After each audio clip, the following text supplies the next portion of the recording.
I'm gonna steal the Declaration of Independence. Welcome back to the Millennial Classics, y'all. My name is Q, and on this show, we talk about the best and most memorable movies, books, and culture changing events from our generation. I talk about doing the classics because it allows me to have a better perspective. And honestly, knowing the true classics allows me to see what has been working since the beginning of time. And when I say that, I really do mean that this time because we are doing the ultimate book, the Iliad. It's a poem written 3,000 years ago by Homer. It truly is an epic poem, and I want to get into this review right away. And I do usually want to give you the things that I liked about it and then tell you what I think that Homer or the author is saying in this book. But I do have to start with one thing that is a negative, and it is a thing that happens when you try to read really old classic books. These books, there's lists and all of these books that are considered great and that have been around for so many years. 3,000 years is nothing to scoff at. It's been around for a reason.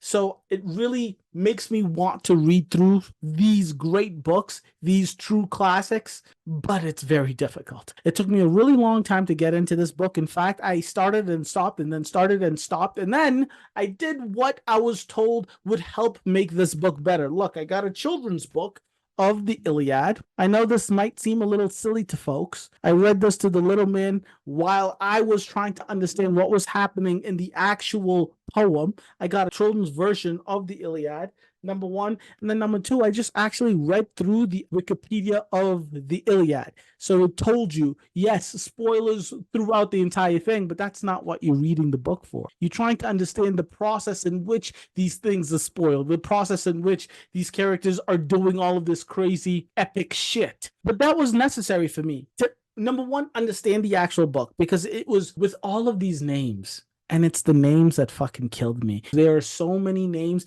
There are entire books in this poem where it is just list of names and where these people come from. And not just these people, it's their fathers and their fathers' fathers and their uncles and the gods that created or had sex with one of their parents to give them life. And it's like, it becomes so much and so distracting at some point that you were like, I just want to know what's happening. So if I know what's happening, then I can go for the ride and not feel lost and frustrated. But there was a lot of frustration in the beginning when I first started this book. And I think Emily Wilson, she does do a really good job. But if you're ignorant and a novice and a noob like myself, I do really recommend do the Wikipedia or get like a simpler version of the Iliad and read that through, because it will make the process of actually reading the real thing a lot better, because you know what's happening, you know exactly what to look for, or at least you don't get as lost throughout the entire read. That's huge. But that thing that frustrated me a lot about the book, especially the names, I came all the way to the other side. Like I turned 180, and the idea of having all those names in the book, and you know what I mean when you start to read this book, it does seem like overkill, but it's a book about war. I'm saying that this book is truly epic because it is about this epic 10-year Trojan War that happened. And when you're reading through a book about war, all of these people that are being killed and people that are dying, it's not like modern books where the main character is just slaughtering NPCs or just going like cutting through random folks. Everyone who dies gets a mention. Everyone who dies gets to respond or say something or is a part of the story in a very real way. Their name is in the book. It's not just another soldier. And after coming to that realization, after being frustrated with this book for a very long time, my desire to read war books is much more to see if this is the thing that happens in current modern war books, because I just don't. And then also, I feel like it probably is the best way to go about reading a book on war. How else do you respect the people that actually died? Is this like a historical book, or is it historical fiction, or is it just plain old fiction? I don't know. Some people say that the Trojan War actually happened. This kind of battle might have actually happened. But if you read the book, half the book, the gods are deciding what happened. So obviously, at the very least, it's historical fiction. But at the end of the day, my point about the names is it just feels so much more respectful than the current way I have seen war stories told. And war stories are told from the perspective of one character. Yes, it makes things a whole lot easier and a whole lot more simple. But everyone that dies around that one character, unless it's like they're literally part of the story, you don't know them. They're just another soldier. They're just another face race. They're just another person on the other side. It's confusing because sometimes you're like, who are they, for the Trojans or are they for the Greeks? You do get lost in that, but you respect it so much more because these people that are dying in this epic war for sometimes very ridiculous reasons, you come to appreciate the fact that at least you have a name to put on this gruesome, brutal death. And I think Emily Wilson, because reviewing this book is very difficult, number one. Number two, it's a poem. So I do have more quotes than I usually do when I'm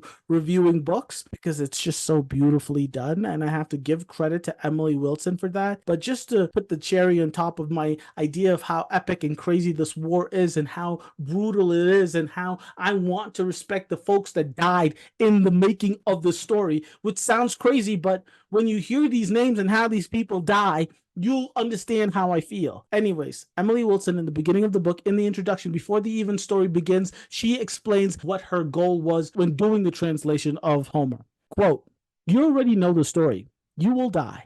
Everyone you love will also die. You will lose them forever. You will be sad and angry. You will weep. You will bargain. You will make demands. You will beg. You will pray. It will make no difference. Nothing you can do will bring them back. You know this. You knowing changes nothing. This poem will make you understand this unfathomable truth again and again as if for the very first time." End quote. It's just so perfectly said because when you read other books about war, when you read other stories about people dying in a massive way, you forget how important death is. You forget how deep and how horrible and how scary death is. But this book doesn't let you forget that. Every person who dies, you read exactly the way the person was died, where the spirit entered their body, number one. Number two, you know this person and you know what parent sent them there, or how the mother of the person who just got killed didn't want them to leave, or how it's one of the god's kids and the god doesn't even want to see this person die. So death is something that is throughout the entire thing. But every time someone dies, it means something, if not to the main characters, to you, to somebody. And the book makes that very clear the entire way. And I respect that so much because it's not something you see. It does make this book seem very tedious, but it's so important. And it's one of the best messages and things I want to see in more books, especially books about war, because you read books about war and you think of, oh, the strategy, oh, the commanders. You forget about the goddamn soldiers and the warriors who are dying like crumbs, right? It's horrible, but this is me talking just of the intro. Goodness, this book is insane, okay? The second thing that I really do enjoy, and I honestly enjoy this part, is the epic scope. I've said quite a bit about how big the scope of the story is. It's a book about the Trojan War, but specifically it's at the end. I think it's the 9th or 10th year of this Trojan War, and there's a big fight between Achilles and Agamemnon, both of which are part of the Greeks who are fighting to tear down the city of Troy, the Trojan warriors. It's the Greeks, Achilles and Agamemnon are on the same side. The issue is Agamemnon and Achilles get into this spat about, this is the woman I won and you can't take this lady from me.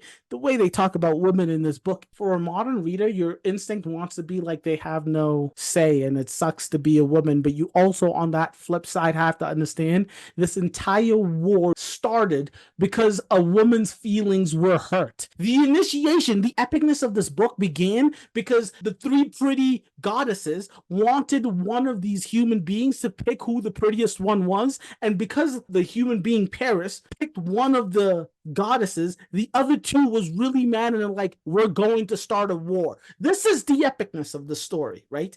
And you don't get so much detail on that. I think that explanation was actually in the intro. I don't know if you just start reading Homer from page 1, you'll ever understand why the war began, but that is a little bit of background understanding how the war began. Because like I said, the beginning of the book, we're in the 9th year or the last year of this war, and they don't give you any explanation. In fact, for the most of this book, the main fight is between two of the Greeks. That's Achilles and Agamemnon. So it does seem super epic in size, in scope, in history. It's epic. But the conflicts do feel super, super personal. And yes, you might say a conflict between gods, even if it is a personal conflict, is an epic thing. And you're right. And Homer weaves these two things perfectly, because what the gods want and how the gods want the humans' life or the world to go doesn't always happen that way, and it makes it just a little bit more exciting. And just to give you a little bit of what I mean when I say the scope is epic, but the conflict feels very personal, this is a quote from the beginning of the book where Achilles is stepping up to Agamemnon. Agamemnon is like the head commander of the Greek army, and Achilles is just one of the men in charge. Like, he has the title, he's the chief. If you were to just judge everyone by their actual ability, Achilles would by far be the best. And everyone, including Agamemnon, knows this, but because Agamemnon is the chief,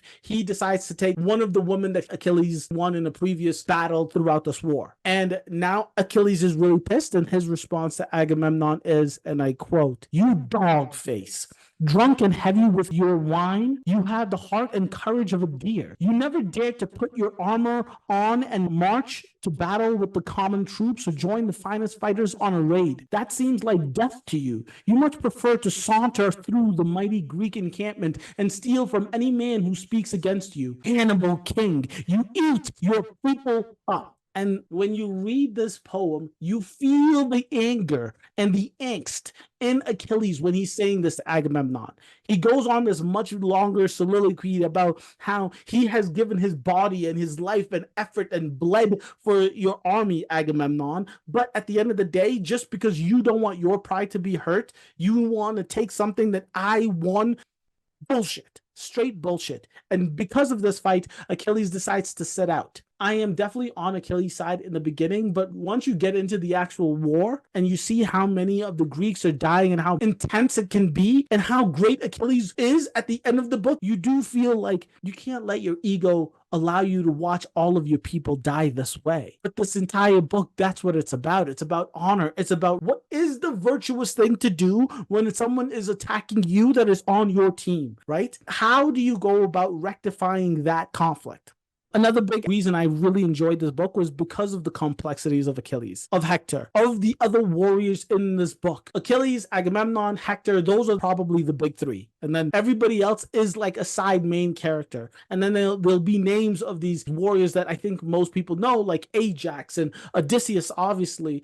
But one of the coolest characters that's in the book, Diomedes, I think he's like a side main character. I know that obviously the Odyssey is about Odysseus and his travels from the war going back home. Back in the day, and we probably lost it through time and horrible situations, they must have been epic poems on Diomedes. I love Diomedes in the Iliad, and I just want to give you a reason why, okay?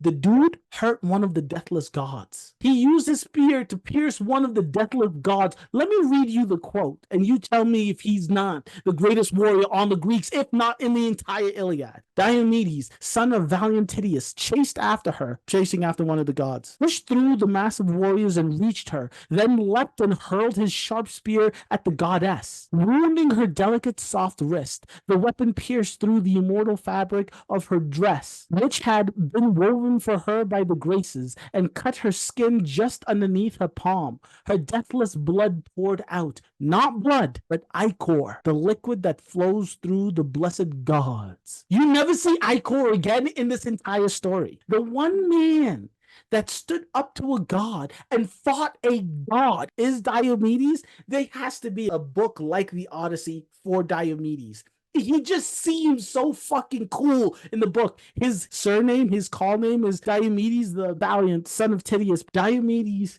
is that dude. The complexities of these characters are super cool and super intense because it is a book about war, and you would think that all you care about is who's going to win the war, what are the strategies. You think of this as a strategic book on war and about war, but it really is how folks deal with their personal conflicts in a situation, and that situation, that setting just happens to be during a war. And so things can get really brutal, but you get to really learn these characters and what they really are about. And just Diomedes, in all of the characters that I read, just shines so brightly in this book. I appreciate him. I want to know so much more about him. I want the universe of Diomedes to grow. I know it's been 3,000 years, but somebody needs to write a book about my man's Diomedes. And if there is one, let me know in the comment section below, because I am all in. Another thing that I really liked about this book are the dramatic battles. The dramatic battles are intense. I say dramatic, but they're also truly brutal. I'm going to talk about that a little later. But as intense and as brutal and as exciting as it might be to read the dramatic battles, the speeches are bar none.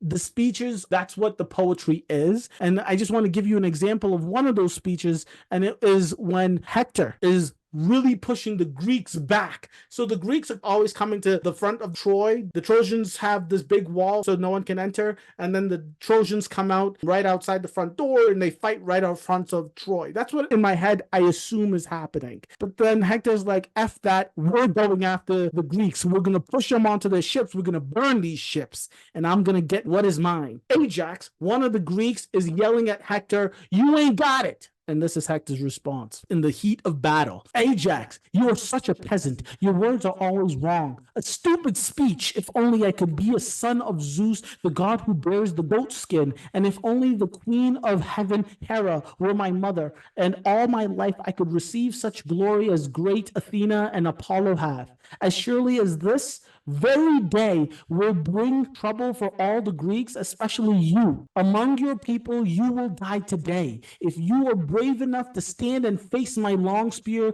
which will feast and have a banquet upon your lily skin, and you will feed the dogs and birds of Troy and fat and flesh when you have fallen dead beside your ship. I like this because before any major characters go at it, they're always talking to each other, or at least explaining to each other how I'm going to kill you, why me killing you is important, why the gods are on my side during this fight. There's so many different ways of this happening, and you do get to learn a little bit about the characters when you do this.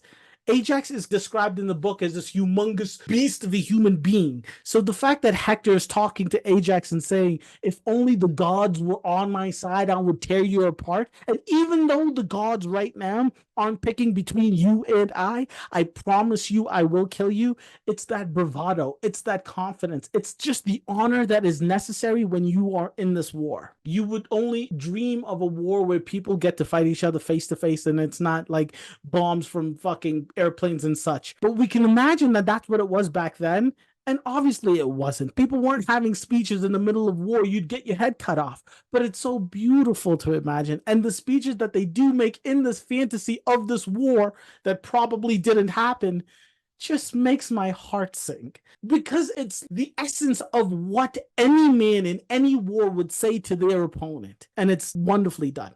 I know I said a lot and I did a lot of quotes, but those are the main things that really piqued my interest about this book. There's so much. You can talk about this book forever. So I'm just going to tell you again, the fact that the naming of each and every soldier that is mentioned in this book is done. I hated it, but then came to love it. And more so than love it, I came to respect it. The names, that's a huge plus for me. Number two, is the scope of this book. I love the fact that the scope is so huge. It includes the gods, their preferences, what they want, why they're upset with the human beings and each other. But then the dichotomy of the epicness of the war, but the personal feelings of the conflict. How you are really invested in the actual conflict because it's not, oh, I'm fighting for America because America was wounded by whatever decision. No. It's, I'm fighting you or I'm not fighting because you took the girl that I love. I'm fighting you and I'm going to go on a rampage because the man that I consider my best friend, you killed, and I am going to go on a rampage and kill everyone you know. I am going to burn the city to the ground because you killed one man that meant the world to me. That difference, that dichotomy, the need for something to be so personal to affect such an epic battle is so well done in this book. That's number two. Number three, the complexities of these characters. When you have that dichotomy in scope versus the conflict versus the personal, it adds so much more to the complexities of these main characters. And then obviously, I'm a dude. It's a book about war. So the actual fucking battles, but more than the battles, the things these warriors say to each other before they slit each other's throats. It's undeniable. Greatness on paper. The biggest themes in this book is fate and free will. The tension between the predestined events of the characters' choices, they play such a big role. This gets into the aspect of the gods, and that's one of another themes is divine intervention. So Fate, free will, and divine intervention are obviously linked in an inseparable way. What do the gods want? And why is it if the gods want something, does it not just happen? And I think there's a difference in the book, and it's hard to tell the difference because sometimes they break this rule, but it seems as though the gods can make things happen or change situations, like move things or help people, make people stronger for a couple of minutes, but they can't make decisions for the human beings. Like if the gods want to make Achilles invulnerable for 30 minutes, they have that possibility. But if Achilles chooses not to fight in the war, it doesn't matter because Achilles still gets to make those decisions. So there is a free will aspect, but you have to understand throughout the book, there are mentions of like Zeus wants the Trojans to lose and the city walls to come down. And this is just one of the chapters or things that was a speed bump in the way of that. So you know that there is technically a fate that will happen, but how will that happen is a process. Is that considered free will? I don't know. I really don't know. But I did want to do, yes, another quote, and this is specific for the divine intervention theme in this book, because not only does Zeus, the god of the gods, the greatest of the gods, have a plan, but all of the other gods, all of his siblings, all of his children, all of these demigods, every single one of these gods have some kind of interest in the world that is the Iliad, and Zeus gets really pissed off. And Zeus needs to put his foot down and let these other gods know what I decide goes. And when he's telling the other gods this, he explains that feeling by saying, and I quote, "Now hear me, all gods, all goddesses, and let me speak the promptings of my heart inside my chest. Let none of you, no goddess and no god, try to defy my orders. You must all accede to me so I can quickly finish the enterprise of mine. And if I see any of you attempt to go and help the Greeks or Trojans, I will pummel you and push you back again to Mount Olympus, or grab and hurl you even further off, all the way down to shadowy Tartarus, the deepest chasm underneath the earth, beyond the iron gates, beyond the threshold of bronze, as far beneath the land of Hades as heaven is from earth. Then you shall see I am more powerful than all of you, stronger than any other god. Come on, try it, so all of you will know the truth. If all you gods and goddesses attach the chain of gold onto the sky and try to drag me out of heaven to the earth, me, the great mastermind, the highest god, you could not ever move me from my place, however hard you tried. I am great Zeus, but any time I feel like doing so, I have the strength to pull up all of you and scoop the earth and sea up with you also. Then tie a chain around the pinnacle of Mount Olympus and suspend it all so earth and sea would dangle in midair. I am so much stronger than any other god or human." I know it's a lengthy quote, because Zeus is letting the other gods interfere. I say interfere, but of course it makes sense. Achilles is a son. His mother is one of the gods. Helen, she's a daughter of the gods. There's just so many demigods. There's so many children of the gods in this war, in this conflict. Somebody that Zeus has fathered is going to die in this book, and he wants to interfere himself against the plan that he originally had for this entire conflict. And one of the other gods has to remind Zeus, you can't worry about the deaths of these human beings. We are immortals. This is a chapter in our story, but their entire lives don't mean much of anything to us. Yes, we get attached. Yes, we have feelings, but we can't. But in this quote, when Zeus makes this statement, he's putting his foot down and he tells everybody, don't you dare try to overstep me or go behind my back. And it's all fun and games, and it's intense, and it's really serious. But like a chapter later, Hera is like, I'm doing my own thing. I'm gonna go help Achilles. And then like none of it actually matters. It matters because you can actually tell the other gods are afraid of Zeus, but it doesn't matter because the gods still do the things they want to do. So yeah, those are the two big themes.